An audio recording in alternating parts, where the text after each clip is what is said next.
Aset anti inflasi, ini cara menentukan investasi terbaik. Pernah nggak kalian dengar kalimat begini? Kalau mau aman dari inflasi, taruh aja duit di aset anti inflasi. Sekilas terdengar logis karena inflasi memang nyata dan daya beli uang selalu tergerus. Maka wajar kalau kita ingin mencari instrumen yang bisa melindungi kekayaan kita. Seolah-olah ada satu instrumen ajaib yang bisa bikin uang kita nggak pernah tergerus inflasi. Entah itu emas, properti, saham, atau bahkan kripto. Tapi, pertanyaannya, apakah benar ada aset yang betul-betul tahan banting terhadap inflasi? Atau jangan-jangan itu cuma mitos manis yang selama ini bikin banyak orang salah arah dalam berinvestasi? Karena, kalau kita lihat lebih dalam, klaim seperti itu sering banget dilemparkan tanpa data yang jelas. Contohnya emas disebut tahan inflasi, properti dibilang selalu naik, saham dianggap pilihan jangka panjang, dan kripto katanya masa depan. Tapi seberapa valid sebenarnya klaim itu kalau kita ukur berdasarkan data historis dan fundamentalnya? Apakah benar ada satu aset yang bisa selalu melindungi daya beli kita, kapanpun dan dalam kondisi apapun? Atau pada akhirnya, semua itu hanyalah persepsi, yang bisa jadi bumerang kalau kita percaya mentah-mentah. So, inilah yang akan kita bedah tuntas. Mulai dari gimana kita bisa berpikir kritis dalam memilih instrumen, menilai klaim-klaim yang beredar, dan yang paling penting, bagaimana kita bisa mengelola uang dengan bijak supaya nggak gampang terjebak dalam mitos investasi. Banyak orang percaya kalau ada yang namanya aset anti-inflasi. Seolah-olah ada instrumen yang bisa berdiri tegak, kebal, dan sama sekali nggak terpengaruh oleh naik turunnya harga barang. Nggak peduli kondisi ekonomi lagi gimana. Ini jadi mitos yang terus beredar, bahkan sampai bikin banyak orang terjebak. Masalahnya, kalau kita telan mentah-mentah, kita bisa salah ambil keputusan dalam investasi. Dan fakta pahitnya adalah, nggak ada aset yang 100% benar-benar aman dari inflasi. Yang ada hanyalah aset yang historically terbukti lebih kuat dibandingkan inflasi.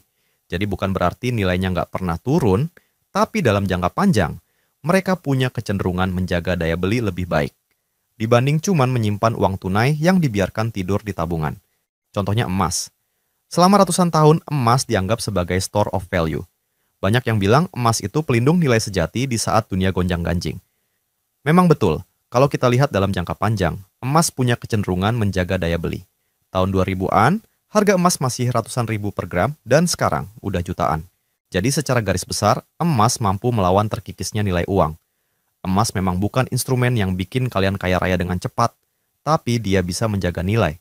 Kalau inflasi bikin uang kertas terus menurun nilainya, emas cenderung stabil, meskipun nggak selalu mengalahkan inflasi secara signifikan. Banyak orang yang bilang, kalau punya emas, setidaknya nilai kekayaan kalian nggak hilang begitu saja. Likuiditasnya pun tinggi dan cocok untuk kondisi krisis. Tapi jangan salah, emas juga punya masa-masa stagnan atau bahkan turun.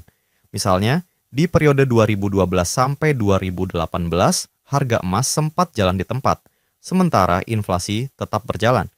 Artinya, kalau kalian beli emas di puncak tahun 2011, butuh bertahun-tahun buat balik modal. Jadi, emas itu kuat, tapi bukan kebal. Emas lebih cocok dilihat sebagai pelindung nilai dalam jangka panjang, bukan mesin pencetak cuan cepat. Lalu ada saham. Secara historis, indeks saham besar seperti S&P 500 di Amerika atau IHSG di Indonesia memang tumbuh lebih tinggi daripada laju inflasi. Kalau inflasi 5%, pasar saham dalam jangka panjang bisa kasih return belasan persen per tahun.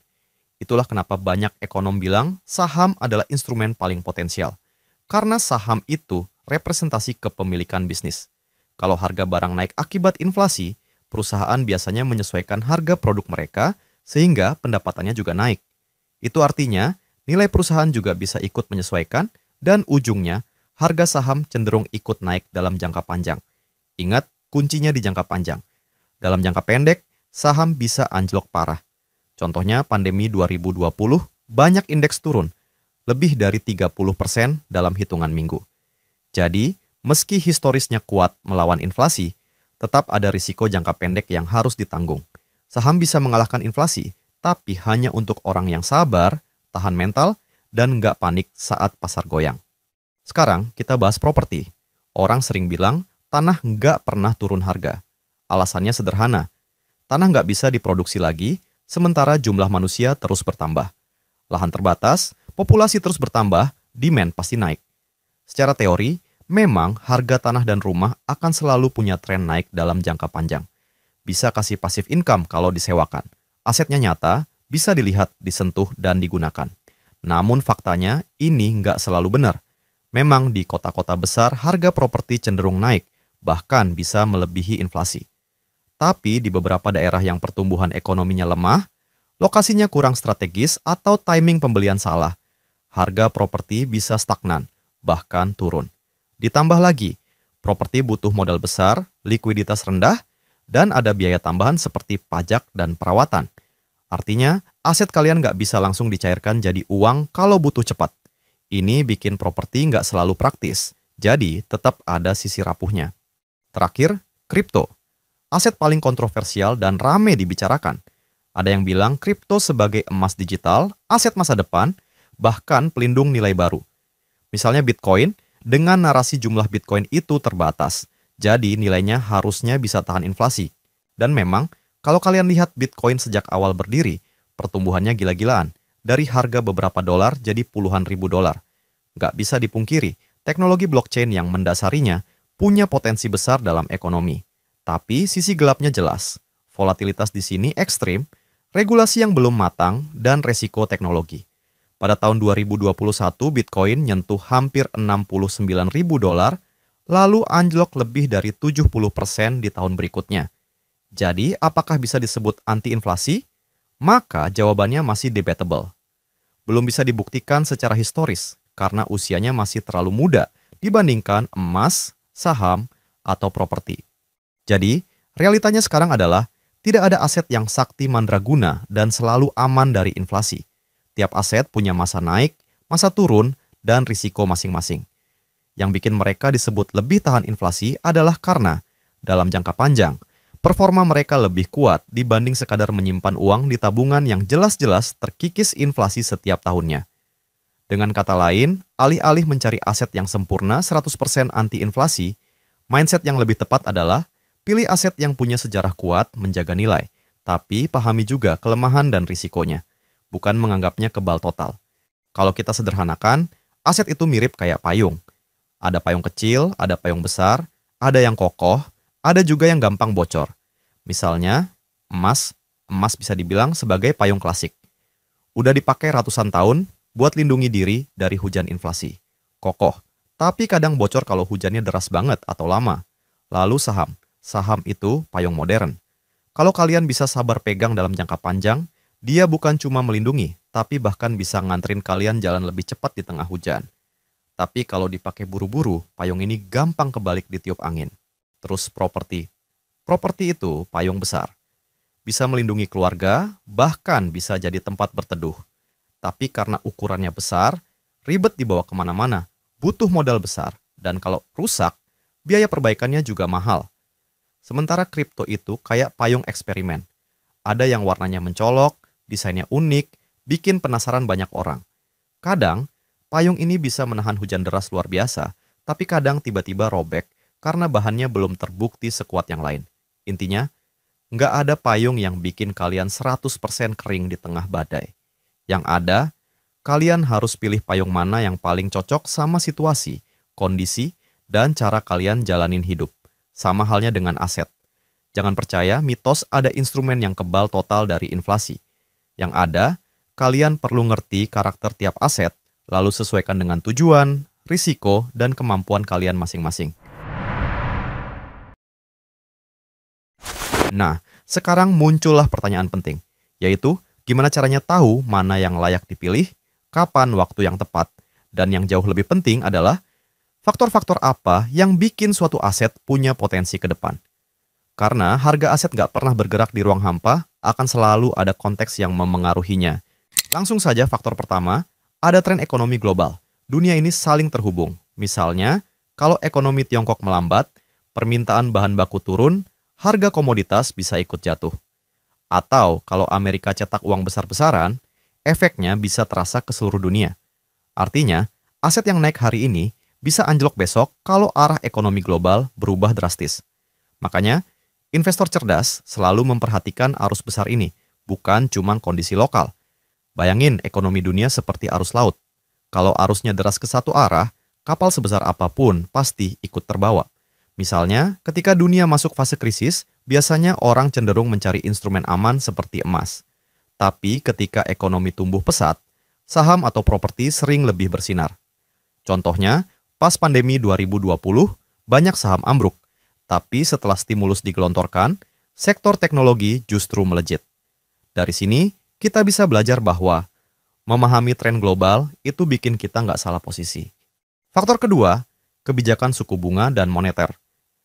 Banyak orang nggak sadar, tapi keputusan bank sentral bisa bikin aset tertentu naik atau jatuh.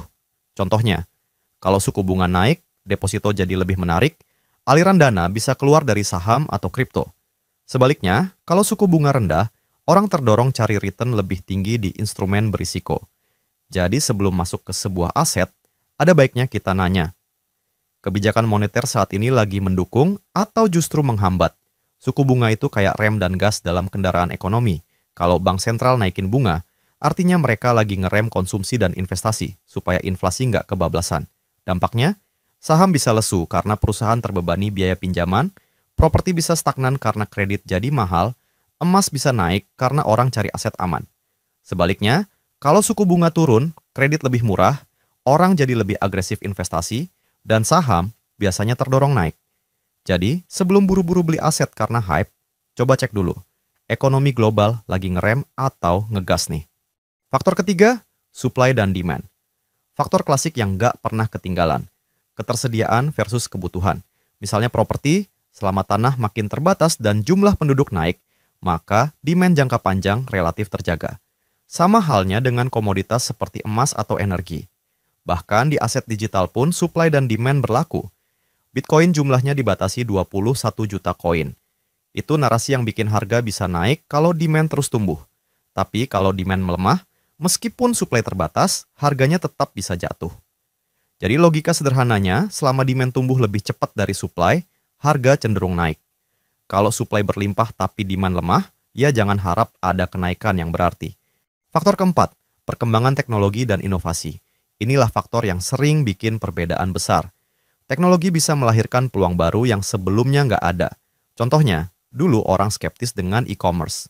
Tapi sekarang, perusahaan teknologi jadi salah satu mesin pertumbuhan ekonomi, atau bisa dibilang tulang punggung ekonomi digital.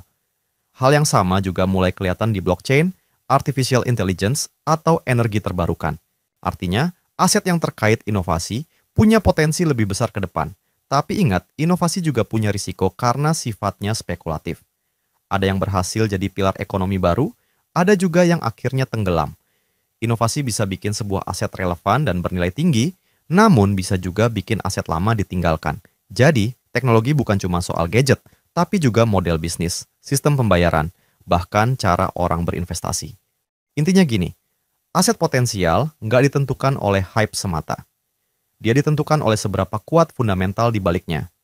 Tren global, arah kebijakan moneter, supply dan demand, serta inovasi teknologi yang menopang pertumbuhan. Kalau kalian bisa belajar membaca faktor-faktor ini, paham cara analisisnya, maka kalian bisa lebih tenang dalam mengambil keputusan. Kalian nggak akan gampang panik ketika harga turun, dan nggak gampang silau ketika harga naik. Karena, pada akhirnya, investasi yang matang bukan soal ikut arus semata, tapi soal ngerti kemana arus besar ekonomi bergerak. Jadi bukan cuma sekadar ikut-ikutan tren, tapi benar-benar ngerti kenapa kita masuk ke sebuah aset. Kita mulai masuk ke pembahasan yang jauh lebih penting, yaitu gimana cara menemukan instrumen yang benar-benar sesuai dengan diri kalian sendiri. Karena investasi itu sifatnya personal. Bukan soal ikut apa yang orang lain lakukan, tapi soal apa yang paling cocok dengan tujuan, kondisi, dan mental kalian. Bayangin kalian lagi di sebuah toko sepatu. Ada sepatu yang keren banget, hype, dipakai banyak orang terkenal, dan katanya nyaman. Tapi begitu kalian coba, ternyata ukurannya kegedean, bikin kaki sakit, dan ujung-ujungnya malah nggak kepake. Nah, investasi itu mirip banget sama sepatu. Bukan soal mana yang paling keren atau paling banyak dipakai orang lain, tapi mana yang paling pas buat kalian. Pertama, lihat tujuan kalian. Tanyakan ke diri sendiri. Kalian investasi buat apa? Apakah buat dana darurat, beli rumah, pensiun, atau sekadar pengen uang bertumbuh? Kalau tujuan jangka pendek, misalnya untuk nikah dalam 1 tahun ke depan, tentu nggak masuk akal kalau kalian taruh semua uangnya di kripto yang volatil banget. Tapi kalau tujuan kalian adalah pensiun 20 tahun lagi, instrumen seperti saham bisa lebih masuk akal karena punya ruang waktu untuk tumbuh. Jadi, setiap tujuan butuh strategi instrumen yang berbeda. Kalau tanpa tujuan yang jelas, kalian bakal gampang tergoda ikut-ikutan dan akhirnya nyasar di jalur yang salah. Kedua, profil risiko. Setiap orang punya tingkat toleransi risiko yang beda-beda. Ada yang santai lihat asetnya naik turun 10% sehari, ada juga yang langsung panik lihat asetnya turun 2%. Tapi sebenarnya itu normal aja. Yang bahaya adalah memaksakan diri main di instrumen berisiko tinggi padahal mental belum siap.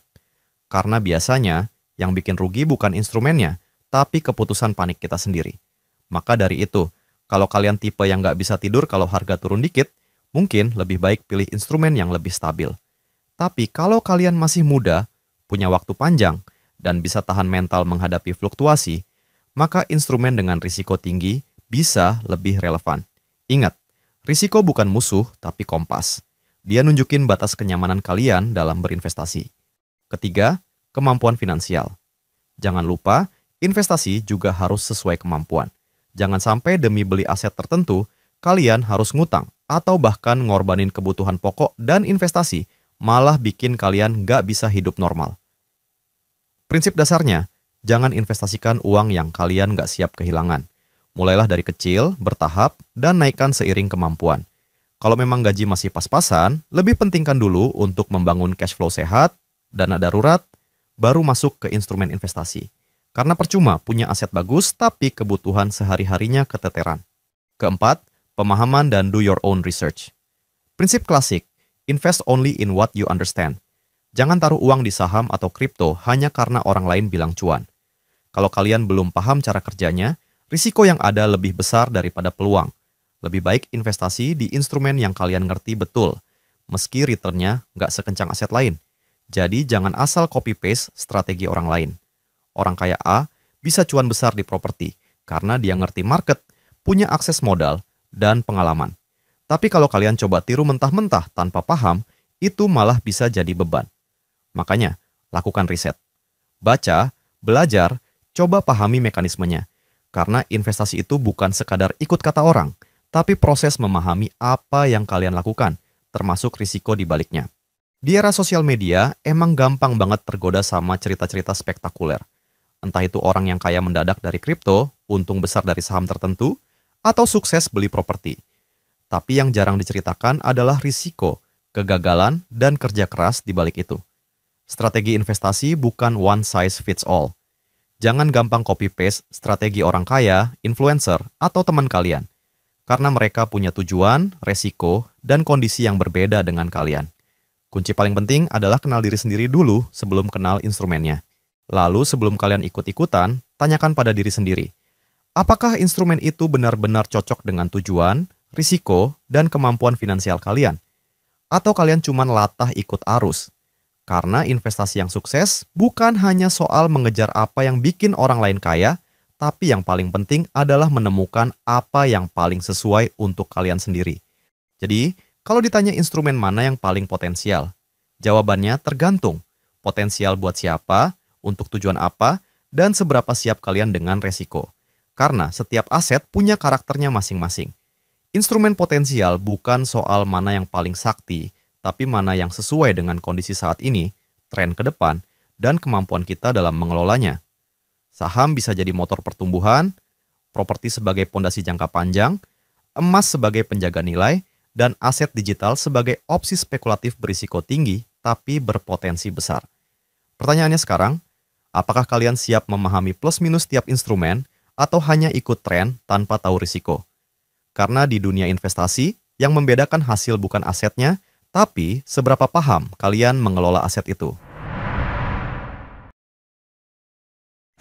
Kalau ada satu jenis investasi yang benar-benar tahan terhadap inflasi, maka jawabannya bukan emas, bukan saham, bahkan bukan properti, melainkan investasi leher ke atas, yaitu ilmu, skill, dan network.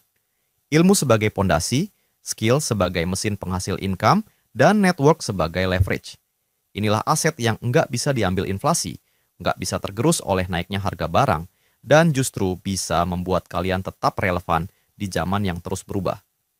Ilmu adalah dasar dari semua keputusan finansial.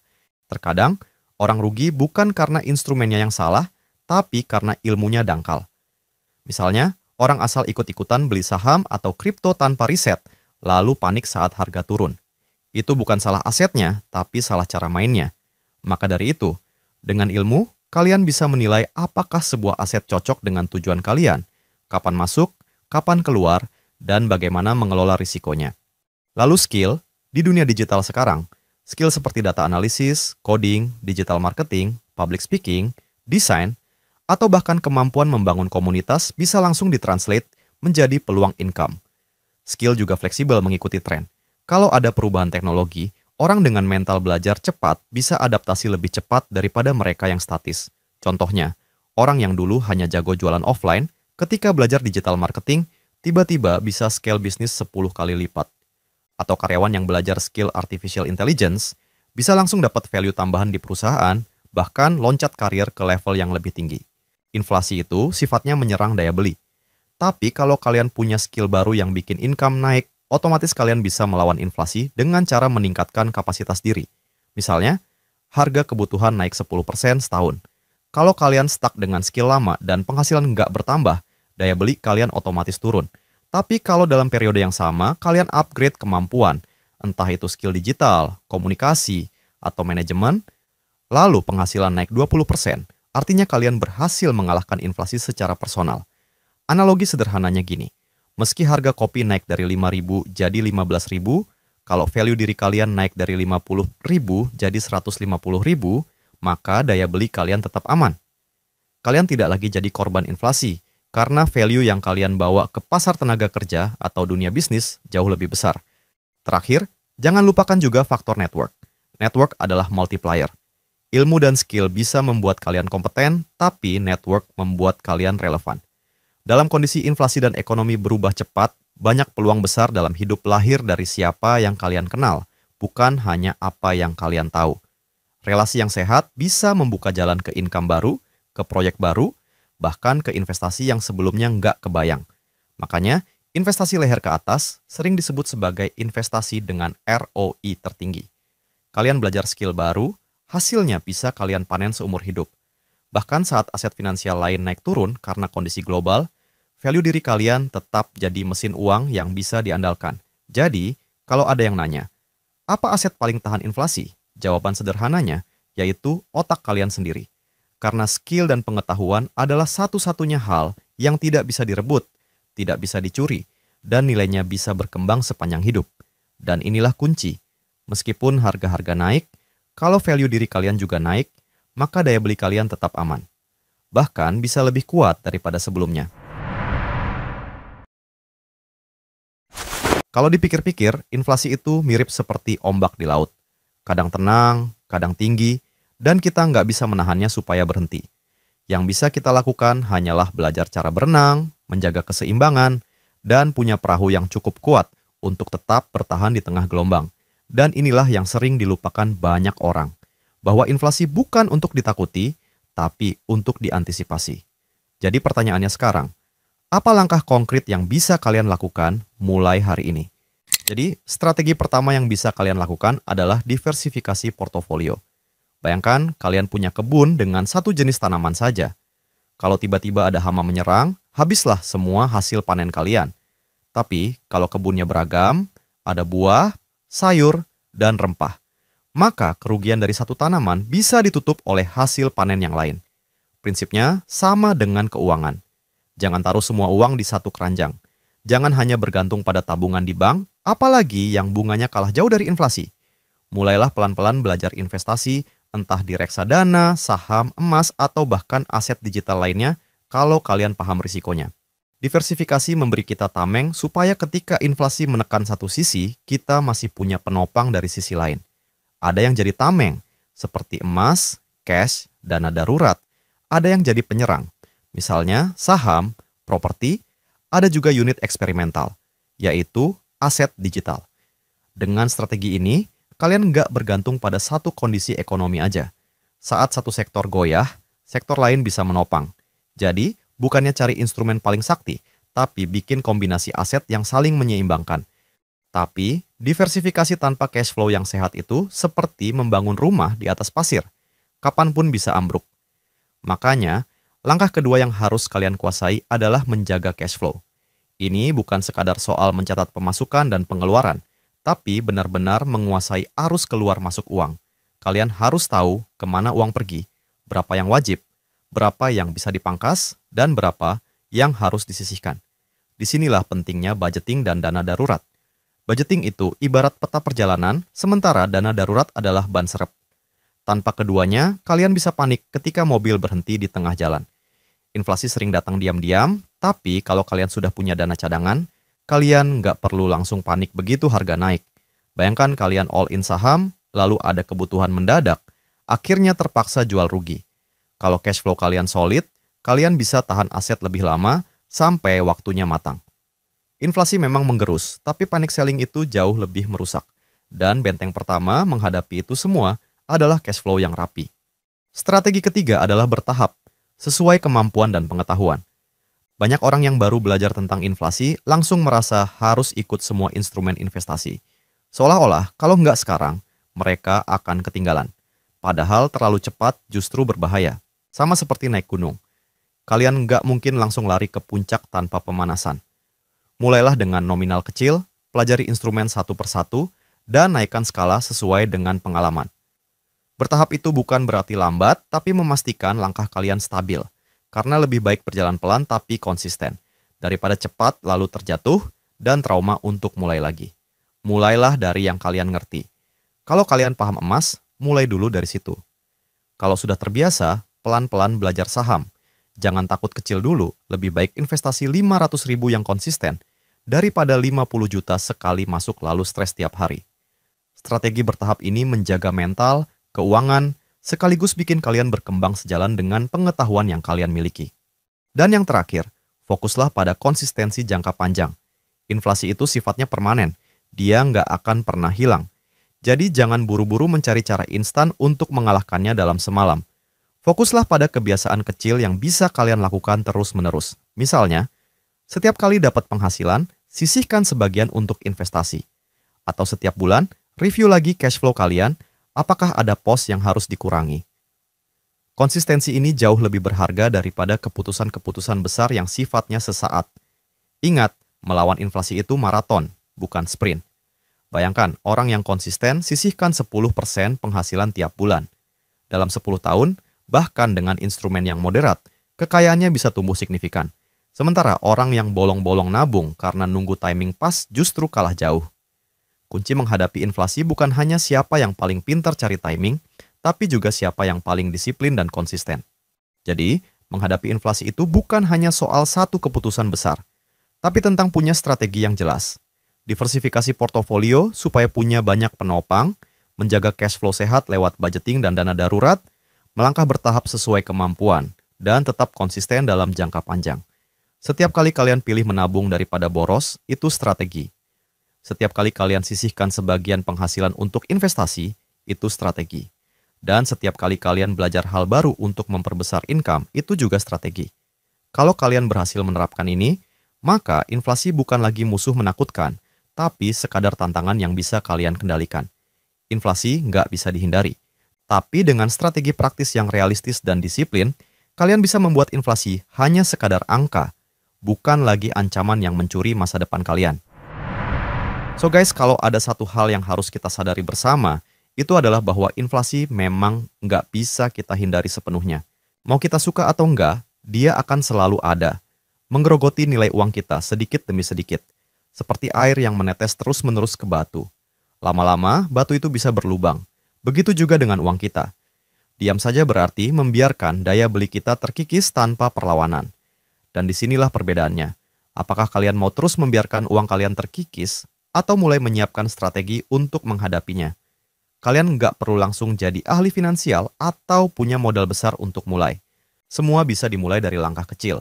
Sesederhana belajar mengatur cash flow, menyisihkan sedikit dari penghasilan, atau meluangkan waktu untuk memahami instrumen investasi dasar dengan sabar.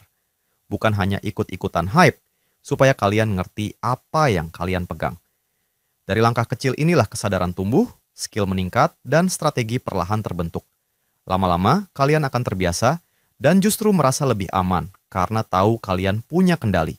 Ingat, tujuan kita bukan melawan inflasi sampai habis, tujuan kita adalah beradaptasi, mengantisipasi, dan tetap tumbuh meski inflasi terus berjalan. Sama seperti seorang pelaut yang nggak bisa menghentikan badai, tapi bisa belajar menyesuaikan layar agar tetap sampai ke tujuan. Sekarang pilihannya ada di tangan kalian. Mau terus membiarkan inflasi mencuri uang kalian diam-diam, atau mulai melawan dengan strategi, meskipun dari langkah kecil hari ini. Kalau kalian memang ingin masa depan yang lebih tenang, lebih aman, dan lebih bebas, maka jangan tunggu momen sempurna. Mulailah sekarang. Upgrade skill kalian, belajar tentang instrumen keuangan, dan biasakan diri untuk menyisihkan sebagian penghasilan. Karena pada akhirnya, bukan inflasi yang menentukan masa depan kalian, tapi seberapa siap kalian untuk menghadapinya. Saya Cuan Gen Z untuk Gen Z Education.